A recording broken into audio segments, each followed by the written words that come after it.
The past 11 months have been a bit of a wild road for me. Just as I felt like I had a grasp on what God wanted from my life, from me, a bend in the road would come, forcing me to reevaluate what I had thought my direction was. I've had a lot of excitement and a lot of disappointment, and through it all, I feel like God was giving me a lot of feedback. Feedback can be hard to take. And because it can be hard to take, it can be hard to know that we are getting the intended message, which made me think of something. In John chapter 15, Jesus gave his disciples some of his last teachings before his crucifixion, when he said, "I am the true vine, and my Father is the gardener. He cuts off every branch in me that bears no fruit, while every branch that does bear fruit, he prunes so that it will be even more fruitful. Remain in me, as I remain in you. No branch can bear fruit by itself. It must remain in the vine. Neither can you bear fruit unless you remain in me. I am the vine, you are the branches. If you remain in me and I in you, you will bear much fruit. Apart from me, you can do nothing." I have two very specific initial reactions to teachings like this. First, overwhelm.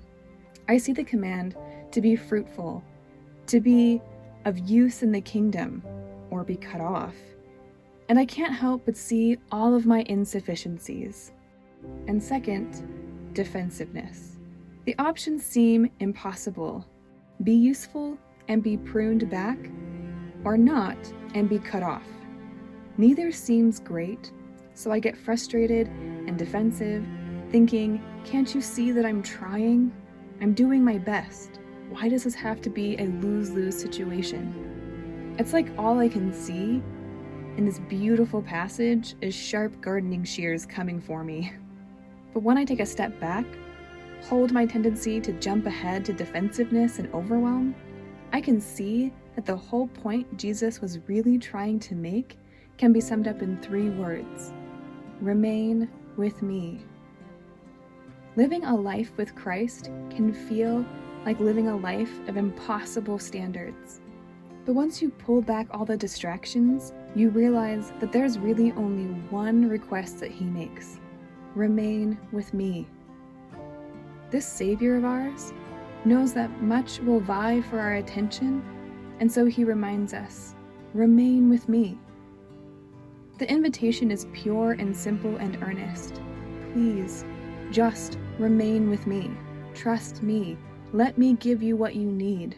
Take a deep breath and remain with me.